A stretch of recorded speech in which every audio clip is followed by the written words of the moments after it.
Dragonfly TV, real kids doing real science. You're ready, steady, if you're ready.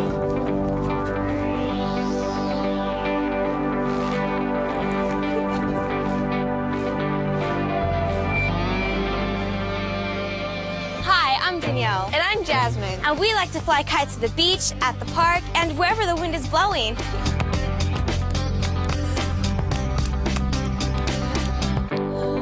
Okay, let's go. All right, let's get this kite put together. I like to fly sport kites, which fly without a tail, and most importantly, use 2 strings instead of 1, which allows me to do precise tricks like these.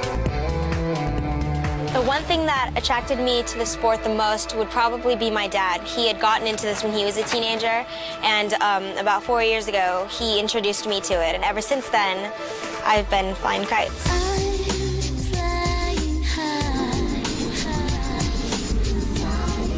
There are even sport kite competitions with 2 major categories. First is ballet.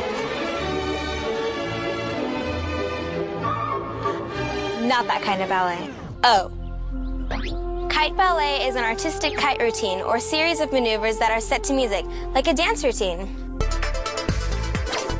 The second type of competition flying is precision flying, where I am judged by how precise I can get my kite to do specific moves like the figure 8 or the square. In just a few days, I'm competing in a big sport kite competition on the beach. All right, who's the next competitor?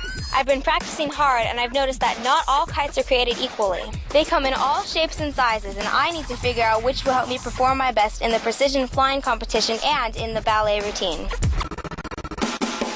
These here are my top 3 contenders, and as you can see, they all kind of have the same hang glider-like design.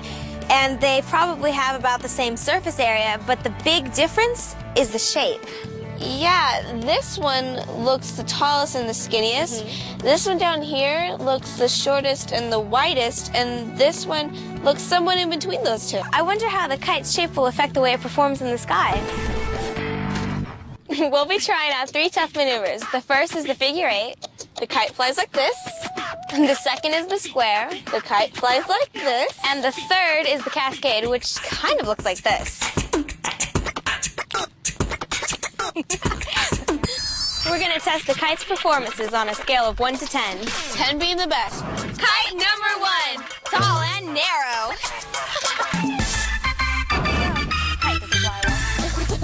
We're trying to keep all variables equal except the kite shape.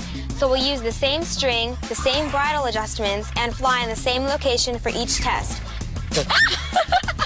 That way. Unfortunately, we can't control the wind and keep it equal for each test. So the best we can do is use this wind meter to measure the wind speed before each flight and take that into account later when we evaluate our results. Okay, 6? Around 6. Okay. Yeah, 6. Okay. Now I'm going to be doing the figure 8. Okay. In.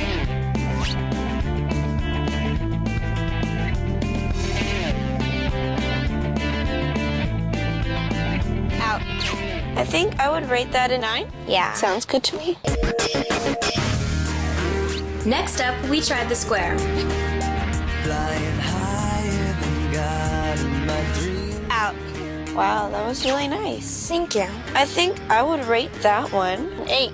The tall and narrow kite scored well on both precision moves, so our next test was on the ballet move called the cascade. Okay, ready? Ready? Here we go.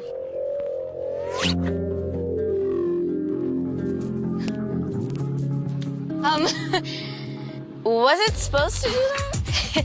No. No, I didn't think so. It was really bad. Yeah. I think I would rate it a 2, pretty low. Yeah, it wasn't you good agree? at all. Yeah. Okay. Kite number 2, medium. We checked the wind and then ran the medium kite through the figure 8. I'm gonna rate it around a 7. And the square. Out. I would rate it a 6. Okay. And finally, the cascade. You know, this kite, it's not a good ballet kite at all. It's good at precision. I don't think that's what it was supposed to do. So the medium kite got a 7 on the figure 8, a 6 on the square, and a 5 on the ballet move called the cascade. Kite number 3, Short and wide.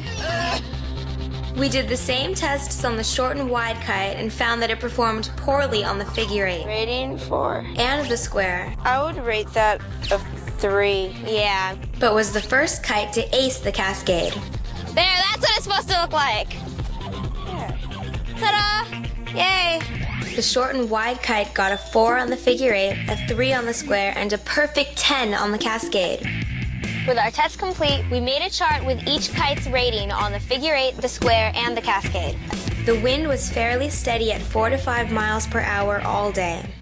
Wow, as we look at these results, it looks like the tall and narrow kite design gave me the best performance on the 2 precision stunts. Why do you think that is? The tall and narrow kite doesn't catch as much air, which means it can make wide, smooth turns like a figure 8, but not the quick ballet maneuvers of the cascade. Yeah, and it's interesting that even though the short and wide kite performed terribly on the precision moves, it scored a perfect 10 on the only ballet move.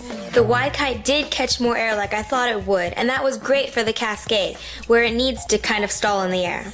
So the shape of the kite affects the way the wind flows by it. And that affects the way the air lifts the kite. Yeah, and we want the wind to push our kite in a way that would give us a good performance. So, I think I'll use the tall and narrow kite in the precision competition, and the short and wide kite for my ballet routine. And you know what? Now it's time for me to put my money where my mouth is. Or your kite where the wind is.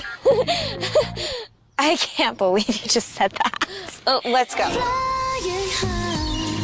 This is the annual Seal Beach Sport Kite Competition. Later, I'll use my short and wide kite in the ballet competition. But first, I'm competing with my tall and narrow kite in the precision competition. Okay, it's time for the precision competition to begin. Who's first? I'm flying high.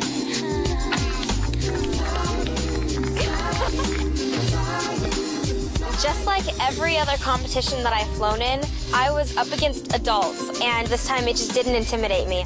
Out. Good job!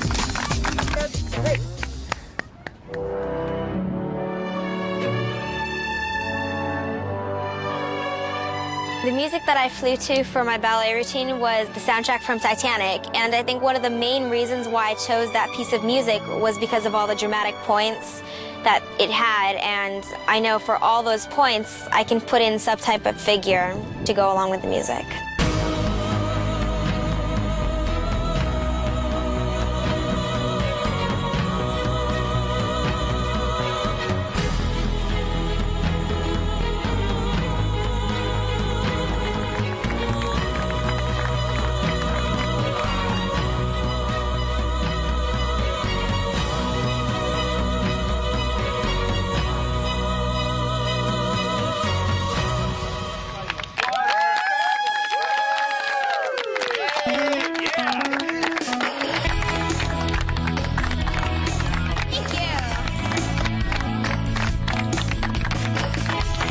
In the end, I took 3rd place in the precision competition, and in ballet, First place for ballet, Danielle, please come up.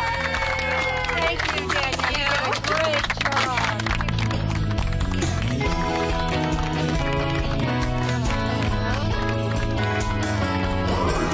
Surf on over to the Dragonfly TV website at pbskidsgo.org. Stream a cool DFTV video, play an awesome game, or try a surprising do it. And don't forget to tell us what you're doing with science. We want to hear from you.